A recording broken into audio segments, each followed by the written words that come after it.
You won't believe what happened the day a furious HOA Karen stormed up to our lake cabin, waving her phone and screaming into 911 like her life depended on it. The crazy part? She wasn't calling because of a crime, not because of a real emergency. She was calling because she didn't like the way we were living at our own property. That's right. She wanted the cops to come inspect us. And when they finally showed up, what happened next left her frozen in complete silence. Let me take you back to how it all started, because this wasn't just some random fight with a neighbor. This was the boiling point of weeks of tension that had been building ever since we moved into the cabin.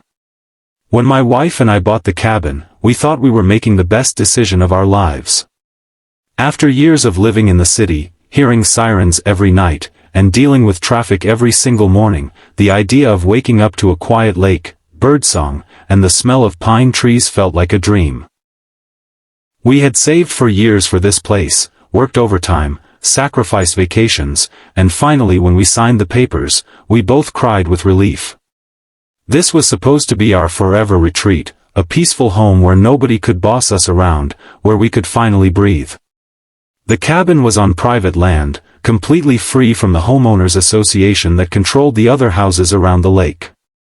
That was part of the appeal. We wouldn't have to deal with their endless list of silly rules about what color you could paint your fence or what plants you could grow in your yard. But little did we know, one particular woman from that HOA had other plans. The first time we met her, she introduced herself in the most dramatic fashion possible. She marched right up to our porch, arms crossed, chin up like she owned the place, and without even saying hello, she announced, "I'm the HOA president around here. You'll be getting our rules in the mail." I remember blinking at her, confused. I told her politely that our land wasn't part of the HOA and that we wouldn't be needing their rulebook. That should have been the end of it. But with Karen, nothing was ever that simple. She narrowed her eyes at me like I had just insulted her family and stormed off, muttering about troublemakers. That was the first red flag. From that day forward, it was like she made it her mission to harass us. She would stand at the edge of our property, staring at us with her arms crossed like some kind of self-appointed guard. She'd leave notes on our truck windshield saying, "You can't park here," even though it was literally our driveway. She complained about the smell of firewood when I chopped logs for our stove. She yelled at us for letting our dog swim in the lake. Every single thing we did seemed to offend her. I'll admit, at first we tried to keep the peace. My wife is calm by nature, and she told me not to let Karen's nonsense get under my skin. But the more we ignored her, the angrier Karen seemed to get. One evening, we were having a quiet dinner out on the porch. The sun was setting across the lake, and for a few minutes, everything felt perfect. That's when we heard her voice again, shouting from the road. "You can't have those lights. They don't meet HOA standards." I couldn't believe it. We had strung up a few soft bulbs to give the porch a cozy glow, nothing offensive or bright, just enough to sit outside after dark. But to Karen, everything was a violation. My wife stood up calmly and told her, "This is not your jurisdiction. Please leave us alone." Karen just laughed bitterly and said, "We'll see about that." Those words stuck in my head because they sounded like a threat. The next morning, she came marching back, this time with a clipboard full of papers and a camera around her neck. She started snapping pictures of our cabin, our dock, even the truck parked outside. When I asked her what she thought she was doing, she snapped back, "Documenting violations. You'll be fined for this." I told her again that she had no legal authority over our land, but she smirked like she knew something I didn't. That's when I realized she wasn't going to stop until she felt like she had power over us. My wife, ever the calm one, told me to stay cool and let Karen dig her own grave. "People like her always go too far," she said. And boy, was she right. Because what happened next proved just how far Karen was willing to go. One Saturday morning, I was out fixing a loose board on the dock while my wife cooked breakfast inside. It was a peaceful day, the kind you dream about when you buy a place like this. Suddenly, I heard shouting. I turned around, and there she was again, storming across the property line like she owned it. She was red-faced, holding that clipboard, and barking orders. "This cabin is not up to HOA standards. You need to allow an inspection immediately," she screamed. I told her in no uncertain terms, "Ma'am, this is not your HOA. You have no right here." That should have ended it, but instead, she exploded. She yanked out her phone, pointing her finger at me like I was a criminal, and shouted, "Fine then. I'm calling the police. You people are living illegally, and I'm going to shut you down." My jaw dropped. She wasn't joking. She actually dialed 911 right in front of me, pacing back and forth, her voice rising higher and higher as she spun her story. "Yes, officer, there's suspicious activity here. They won't let me inspect. They're violating codes and hiding things." My wife came outside then, wiping her hands on a towel, and told Karen calmly, "You're making a mistake." But Karen was too far gone. She screamed even louder into the phone, demanding that the sheriff's department come out right away. And in that moment, I realized she was willing to waste police time, willing to lie through her teeth, all just to feel like she had control over us. About 20 minutes later, I heard the sound of sirens in the distance. My stomach knotted up, not because we had anything to hide, but because dealing with false accusations can get messy fast. Karen, on the other hand, was practically bouncing with excitement, muttering, "You're done now. You're finished." She really thought she had won. But what she didn't know, what none of us knew, was that when those deputies stepped out of their cruiser, the whole game would change in a way she never saw coming. When the sirens faded and the sheriff's cruiser rolled to a stop on the gravel road outside our cabin, Karen puffed out her chest like a general preparing to lead troops into battle. She was practically vibrating with energy, pointing at our house and yelling before the deputies even had their boots on the ground. "Those are the people. Right there. They're violating every HOA rule in the book, and they refuse to let me inspect. You need to search their cabin immediately." She wasn't just talking loudly, she was screaming, her voice echoing across the lake, making sure every neighbor within earshot could hear her. I could see blinds shifting in nearby houses as people peeked out, curious about the commotion. It was like Karen wanted an audience, like she thought she was about to stage some grand public humiliation of us. I'll be honest, for a second my gut tightened. I've always respected law enforcement, but when someone lies about you and paints you as a criminal, even innocent people can get nervous. My wife glanced at me, calm as ever, and whispered, "Don't worry. Let them see the truth." She was right, but that didn't stop my heart from pounding when those two deputies started walking toward us. Karen ran to keep pace with them, babbling about illegal building codes, how we had mysterious materials stored inside, even claiming we were running some kind of unauthorized business out of the cabin. None of it made sense, but she delivered it with the certainty of a courtroom lawyer. She wanted them convinced before they even looked at us. I stood tall by the dock, trying to look as steady as possible even though I was frustrated beyond belief. My wife joined me, wiping her hands on a dish towel, her face the picture of calm authority. The deputies stopped a few feet from us, their expressions neutral but watchful. Then something unexpected happened. Instead of turning to Karen, instead of taking her side as she clearly assumed they would, their eyes went straight to my wife. One deputy's posture shifted instantly, his back straightening, his eyes widening with recognition. The other followed his lead, and then, like clockwork, they both brought their hands up in a sharp, respectful salute. Karen froze mid-sentence. The word illegal died in her throat as her jaw dropped. She looked from the deputies to my wife, completely bewildered. What's going on? Why are you saluting her?" she stammered, her voice cracking. My wife gave a small nod back, acknowledging their gesture without a hint of arrogance. She rarely talks about her past, but the truth was written in every medal and commendation tucked away in a box back in our cabin. She had served 20 years as a decorated officer in the military, respected by everyone who knew her service. These deputies weren't just saluting a neighbor, they were saluting someone they knew personally as a leader, someone whose record spoke louder than any HOA complaint ever could. Karen's face flushed red, then pale, then red again. She looked like she had just realized she'd walked straight into the lion's den. But still, she tried to recover, throwing her hands in the air and shrieking, "That doesn't matter. This property is not up to code, and they're refusing to comply with HOA regulations. You need to do your job." The lead deputy turned slowly, his expression hard, and said, "Ma'am, with all due respect, this property is not under your HOA. You have no authority here. None. These homeowners are not breaking any laws." For once, Karen didn't have a snappy comeback. She sputtered, flailed her hands like she could conjure an argument out of thin air, then tried again. But look at their truck, it's parked right on the grass. And the dock. It doesn't match the standards. You can't just ignore this."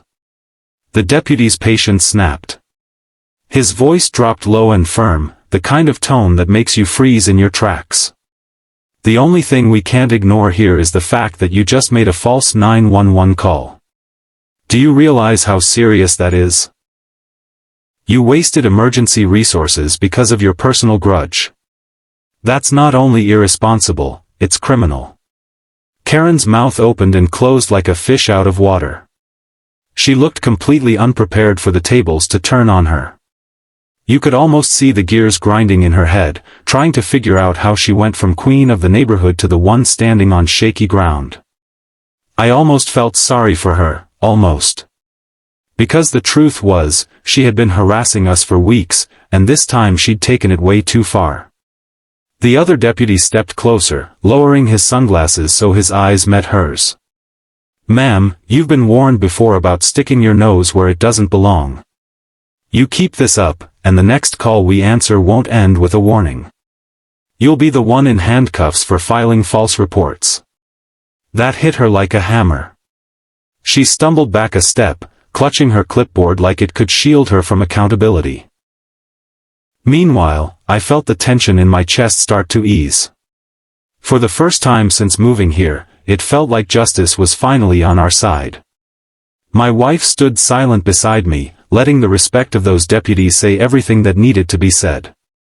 She didn't gloat, didn't argue, didn't throw it in Karen's face. That's who she is, strong, dignified, and steady no matter how much chaos someone else brings. But Karen wasn't ready to retreat without one last jab. She pointed a trembling finger at us and muttered, "This isn't over. I'll find another way. You can't just ignore the HOA." Her voice lacked all the confidence it had earlier. It sounded more like a weak promise to herself than a threat to us. The deputy shook his head. "For your sake, ma'am, I'd advise you to let it be over." Then he turned back toward his cruiser, motioning for Karen to move along. The scene was almost comical at that point. Karen had stormed in like a warrior, ready to take us down with law enforcement at her side, and now she was shuffling behind the deputies like a scolded child being escorted out of the principal's office. Neighbors who had been peeking from behind their blinds started whispering, and I could only imagine the story spreading like wildfire across the lake community.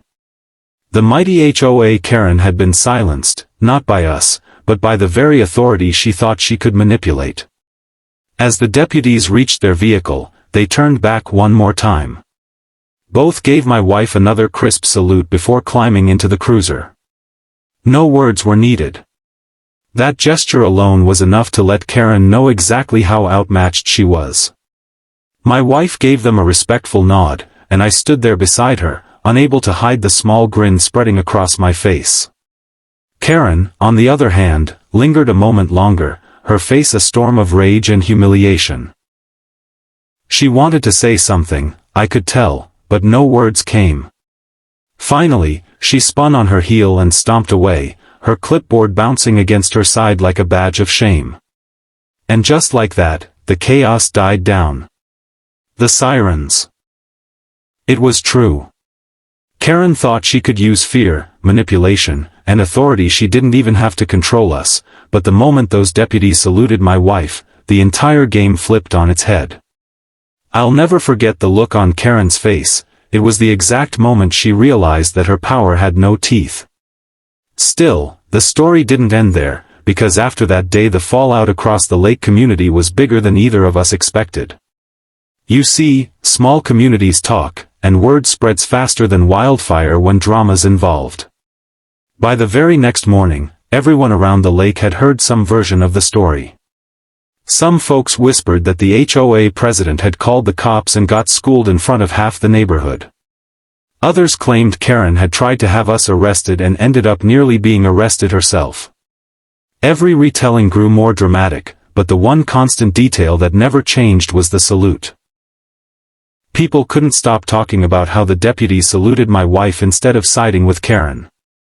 It was the moment that turned Karen from the so-called queen of the HOA into a laughingstock. But humiliation doesn't always calm people like Karen, it fuels them. For the first few days, she disappeared. No shouting from the road, no clipboard visits, no angry rants. It was almost too quiet, and both my wife and I knew she was plotting. Sure enough, a week later she came stomping back down our driveway, only this time she wasn't alone. She had two of her HOA board members trailing behind her like bodyguards, both of them clutching folders stuffed with papers. Karen must have thought strength in numbers would intimidate us. She started in right away, her voice loud and commanding. "We've reviewed the situation and determined that your cabin still violates community standards. If you don't comply voluntarily, we'll be forced to escalate this matter legally." She said the word legally with such satisfaction, like she'd been practicing it in the mirror all week. The two board members nodded along, clearly uncomfortable but unwilling to cross her. My wife stepped forward, calm and steady as ever. "This property is not under HOA jurisdiction. You know it. Your deputies told you. The police told you. Do you really want to go down this road again?" Her voice wasn't angry, but it carried a weight that even the board members noticed. They shifted awkwardly, avoiding eye contact. Karen, however, pressed on, flipping through her folder dramatically. She pulled out pictures of our dock, our truck, even a close-up of our mailbox. "See? Proof. Violations everywhere. This is unacceptable." I couldn't help but laugh, which only made her angrier. "Karen," I said, "all you have there are photos of our life. None of that proves a thing."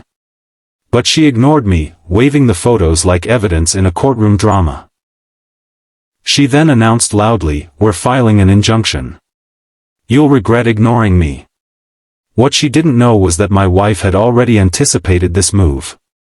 Long before we even bought the cabin, she had done her homework. Every document, every deed, every boundary line, we had it all airtight. My wife had even consulted with a local attorney just to make sure no HOA could ever touch our land. So when Karen threatened legal action, my wife simply walked back into the cabin, returned with a neatly organized binder, and handed it to the board members. Inside were copies of our property deed, legal maps, and a signed letter from the county itself confirming that our property was entirely outside HOA jurisdiction. The board members flipped through it, their faces falling with every page. One of them muttered, "She's right, Karen. This isn't our territory." Karen snatched the binder back, her face flushed with fury. "Don't listen to them," she hissed at her own board members.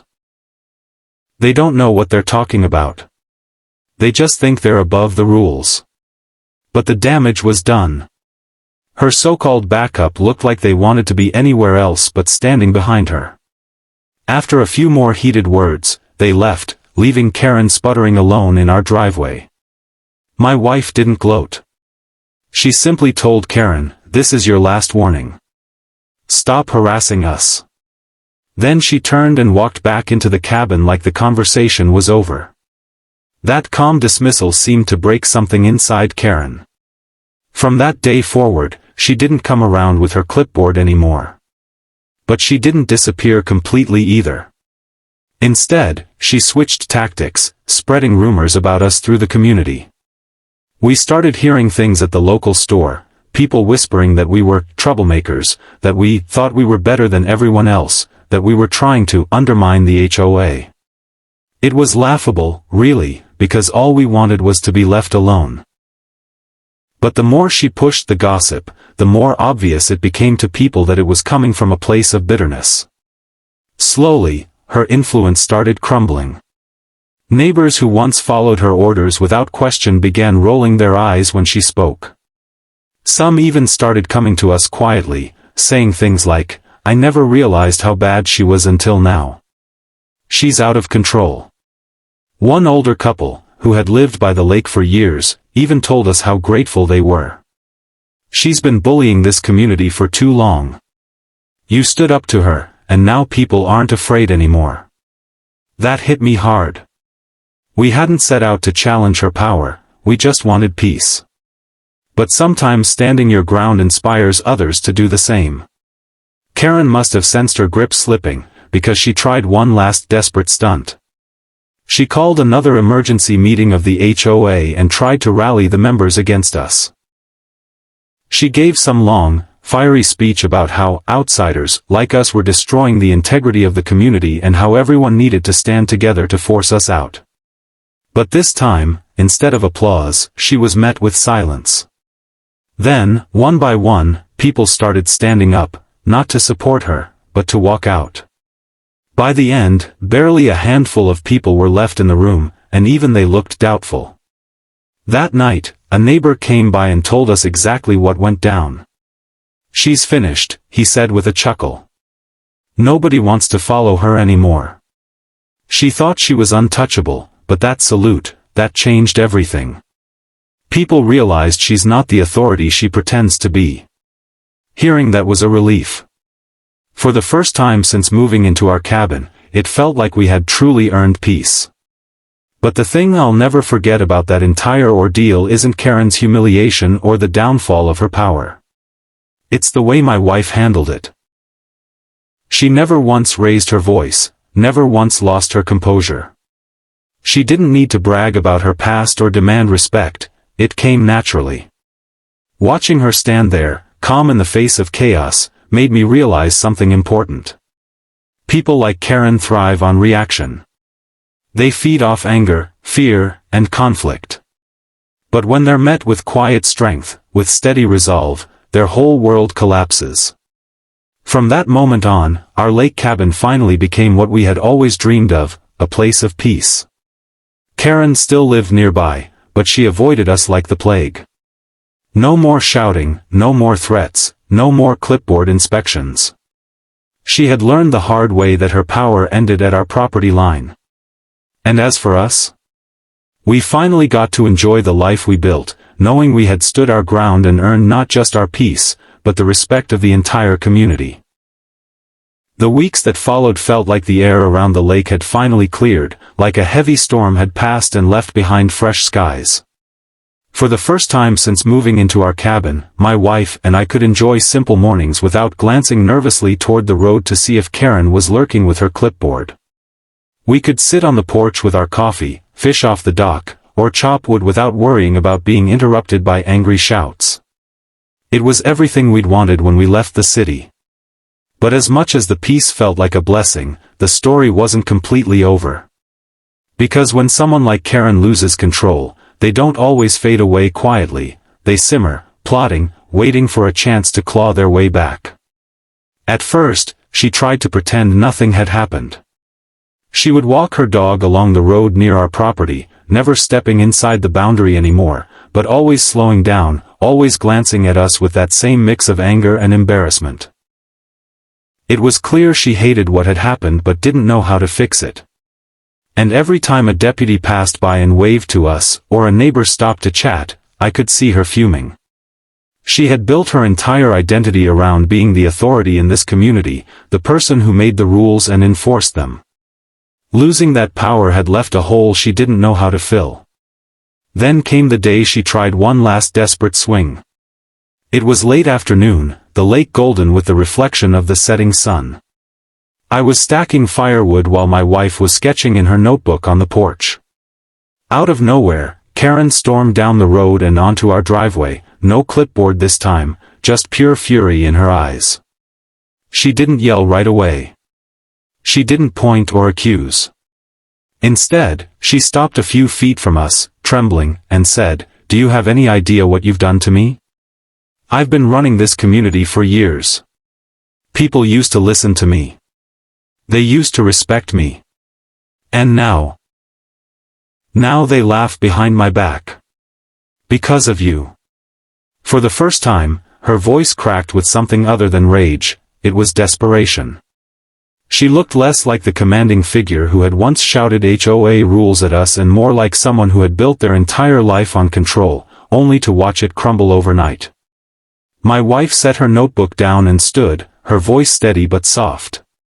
"Karen, you did this to yourself. You tried to control people who didn't want to be controlled. You crossed boundaries that weren't yours to cross. Respect isn't taken, it's earned."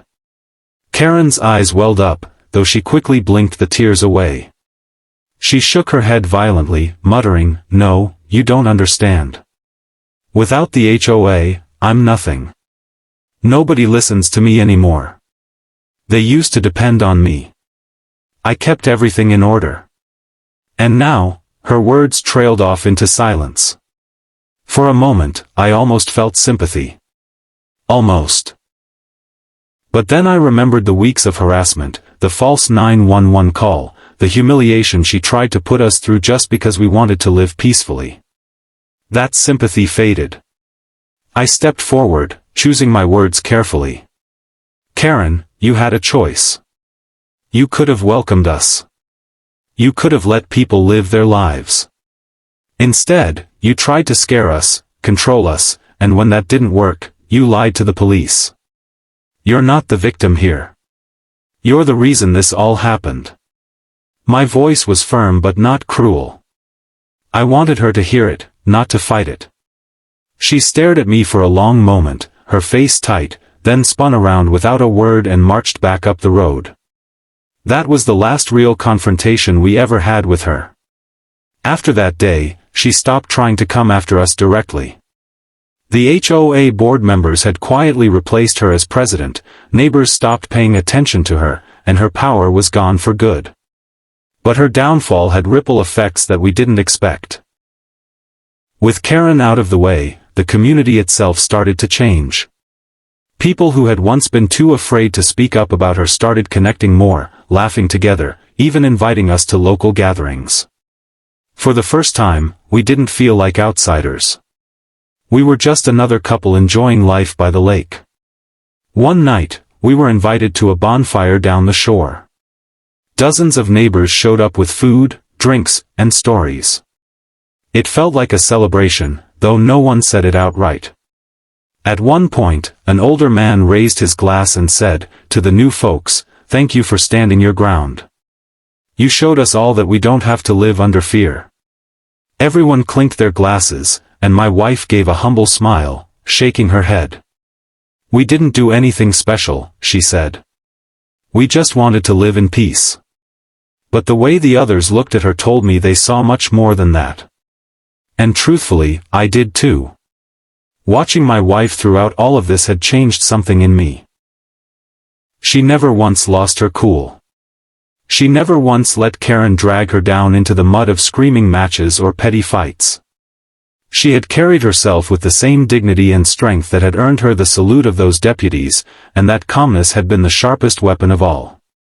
It made me realize that sometimes the most powerful response to aggression isn't to fight fire with fire, it's to stand unshaken until the storm passes. Karen still lived in the neighborhood, but from then on she became almost invisible. We'd see her occasionally walking her dog, always keeping her head down, always avoiding eye contact. She no longer had her clipboard, no longer barked orders, no longer tried to intimidate. She had gone from the self-proclaimed ruler of the lake to just another resident, stripped of the power she once abused. And every time I saw her, I thought about how quickly control crumbles when it's built on fear instead of respect. Months later, as the seasons changed and autumn painted the trees with fiery colors, I sat on the porch with my wife, watching the sunset ripple across the water. "Do you ever think about how close we came to letting her ruin this for us?" I asked. She smiled softly, eyes still on the lake. "No," she said.